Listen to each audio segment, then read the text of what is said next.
Hello everyone, DVS ম্যাডামের ক্লাসে তোমাদের সকলকে স্বাগতম। আমি ডিভিএস ম্যাডাম। আজকে আমাদের আলোচনার বিষয় ক্লাস 7 হিস্ট্রি চ্যাপ্টার 5।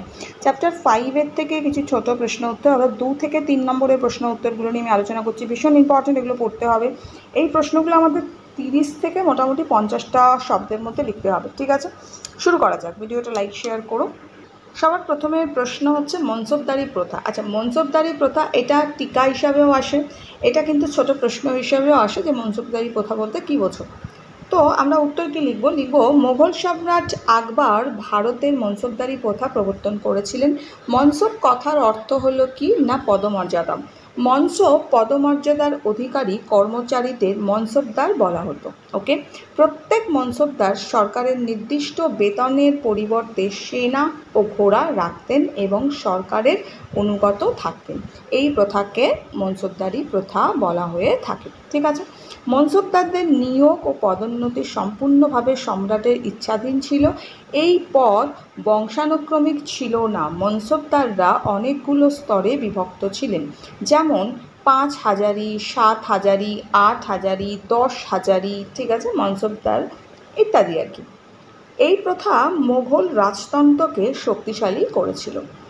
নেক্সট, পরের প্রশ্ন সুলহ ই কুল কি অথবা দিন ই ইলাহি কি? উত্তর, দিন ই ইলাহি বলতে কী বোঝো বা সুলহ ই কুল বলতে কী বোঝায়? লিখব, সকলের প্রতি সহনশীলতা ও সকলের মধ্যে শান্তিপূর্ণ সহাবস্থান। এই আদর্শের ভিত্তিতে আকবর একটি ধর্মমত গড়ে তোলেন যা দিন-ই ইলাহি নামে পরিচিত। সলহ-ই-কুল আদর্শ মুঘল সাম্রাজ্যের প্রশাসনিক আদর্শ ছিল। বিভিন্ন গোষ্ঠীর মানুষের সহযোগিতায় একটি যথার্থ ভারতীয় সাম্রাজ্য গড়ে তোলা।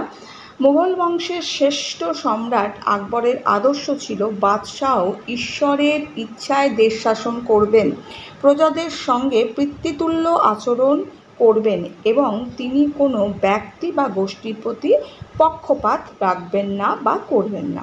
হলো। নেক্সট, পরের প্রশ্ন যাব। মোটামুটি 30 থেকে 50টা ওয়ার্ডে আমরা লিখব। পরের প্রশ্ন বলছে মুঘল শাসন ব্যবস্থায় সুবা প্রশাসনের পরিচয় দাও। উত্তর লিখব, সুবা বলতে বোঝায় হচ্ছে প্রদেশকে। মুঘল সম্রাট আকবর তার সাম্রাজ্যকে 15টি সুবা বা প্রদেশে ভাগ করেছিলেন। এই প্রদেশগুলিকে বলা হতো সুবা। সুবার প্রশাসন এই পয়েন্টে আমরা লিখব, সুবার শাসককে বলা হতো সুবাদার। তাছাড়া প্রতি সুবায় দেওয়ান, বকশি, ফৌজদার, কাজী, আমিন, কানুনগো, কোতওয়াল, ওয়াকিনাবিশ, পাটওয়ারি প্রভৃতি রাজকর্মচারী নিযুক্ত থাকতেন। প্রতিটি সুবা কয়েকটি সরকার এবং প্রতিটি সরকার কয়েকটি পরগনাতে বিভক্ত ছিল। নেক্সট প্রশ্ন, আকবরের রাজসভায় নবরত্ন কার? উত্তর, মুঘল সম্রাট আকবরের রাজসভায় বহু বিশিষ্ট পণ্ডিতের মধ্যে 9 জন বিখ্যাত পণ্ডিতকে একসঙ্গে নবরত্ন বলা হতো। যেমন আকবরের রাজসভায় পণ্ডিতগণ হলেন আবুল ফজল, যিনি কে ছিলেন না ঐতিহাসিক ছিলেন। ওকে, ফৈজি, এটা তিনি কবি ছিলেন। তানসেন সবাই যেন সঙ্গীতজ্ঞ ছিলেন। মোল্লা দোপিয়াজা উপদেষ্টা ছিলেন। ফকির আজিজউদ্দিন উপদেষ্টা ছিলেন। মান সিংহ তিনি সেনাপতি ছিলেন। নেক্সট, বীরবল হাস্যরসিক ছিলেন, মানে হাসাতো।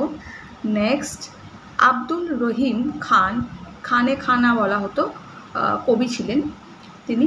টোডারমল ছিলেন অর্থমন্ত্রী। ঠিক আছে, এই নাম এগুলো কে কি ছিল খুব ভালো করে এটা পড়বে, এটা ভীষণ একটা ইম্পর্টেন্ট প্রশ্ন, পরীক্ষায় আসে।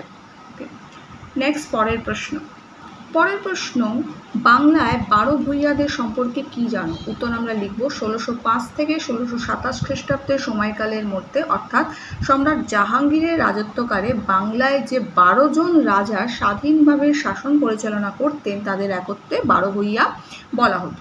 বাংলায় এই হিন্দু ও আফগান রাজারা মুঘল বিরোধিতার জন্যই ইতিহাস প্রসিদ্ধ। 12 ভূঁইয়াদের নাম এবং শাসন এলাকা, এরা হলেন কে? প্রতাপাদিত্য ছিলেন, ওকে, যশোরের খুলনা ছিলেন। নেক্সট, চাঁদ গাজী, তিনি চাঁদ প্রতাপ।